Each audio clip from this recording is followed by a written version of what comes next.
the reason people buy a G63 is how effortlessly this car moves around town, as big, heavy, boxy, and military as it is, and that's what makes the G63 dope. You feel like a champ behind the wheel of a G63, and it's that feeling that sells people. One of the main investors in Mercedes-Benz in the 70s was the Shah of Iran. And the Shah recommended that Mercedes build a military vehicle. Mercedes took on the challenge, and it became a civilian offering in 1979. From 1979 to 2017, Mercedes built 300,000 G-Wagons.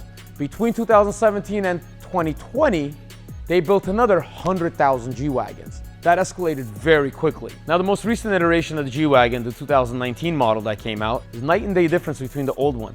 But the chassis is the same. By switching to an independent suspension, they were able to scrap the recirculating ball steering system with a variable ratio rack and pinion system. Now that's huge. It allows the vehicle steering to be adjusted based on the speed the vehicle's doing. Things like lane keep assist. You can't do that with a recirculating ball system. You need a rack and pinion system. So it allows Mercedes to bring in all the new modern technology that didn't exist in the last chassis into the new G-Wagon.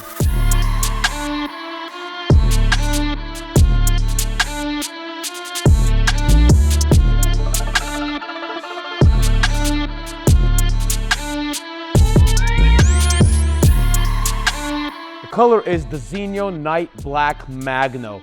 That's fancy for matte black. But I'll tell you, I don't think any company out there makes a matte black as beautiful as Mercedes-Benz does. As far as the wheels go, I went with the best option possible. The AMG forged cross-spoke wheels, 22 inches. For the exterior, I just felt like this is a perfect build, and I felt like the color plays very well into the new design, but always showing that strong, bold stance of a G-Wagon.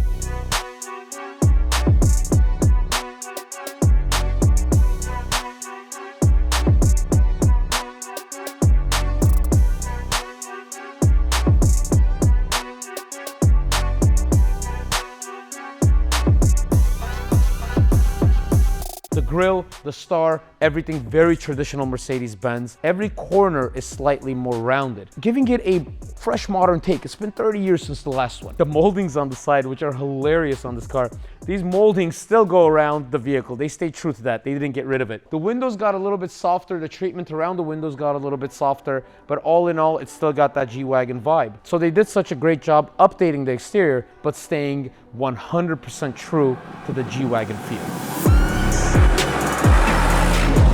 There's a lot of magazines that talk about the vehicle doesn't handle that great because it's so big, it's so heavy.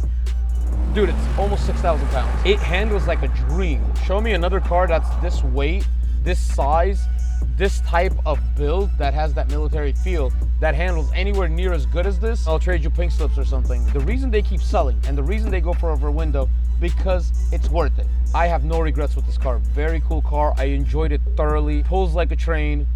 Has the road presence. It's a very well put together car. The rest of it is all personal preference.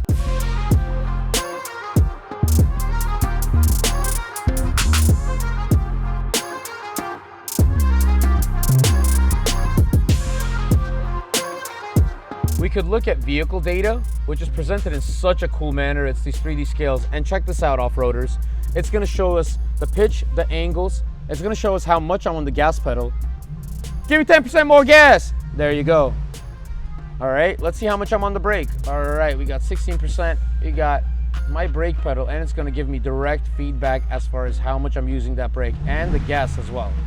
This is the angle of my wheels that it's showing me. So if somebody's spotting you outside the vehicle, they can tell you, give me 2 more degrees to the right, and you can do that from inside the car. Your lockers, all of this information, your elevation is gonna be presented to you in such a cool format. So if I was off-roading or anything, this is the screen I'd be sitting on. The Sport Plus mode, it lines it up like a racetrack. I absolutely love this view when you're driving it.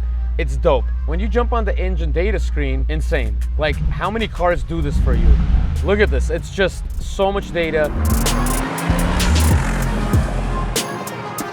Now to my favorite part. We're gonna jump out and This is a G-Wagon. No soft closed doors on anything like that. This is how you close a G-Wagon door. It's a barn door. You slam the hell out of it. Let's do that again. It's clicking and clacking. It's slamming. Don't leave your fingers under there. It will chop them off.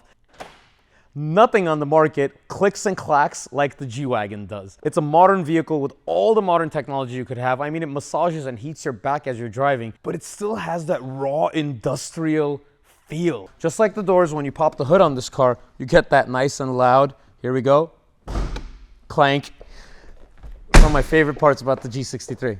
So once you pop the hood, and it is an aluminum hood, so it's super, super light. So this is a G63. It's packing a 4-liter hot V twin turbo engine. The engine's putting out 577 horsepower and 637 pound-feet of torque.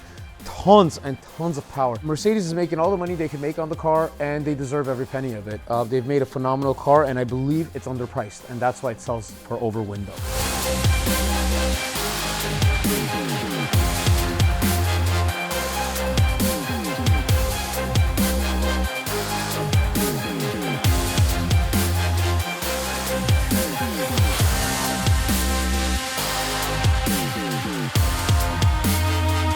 I really hope you guys enjoyed that video because we did enjoy making it for you. Thanks for watching. Like, subscribe, and please share with anybody that you think would like the new G63.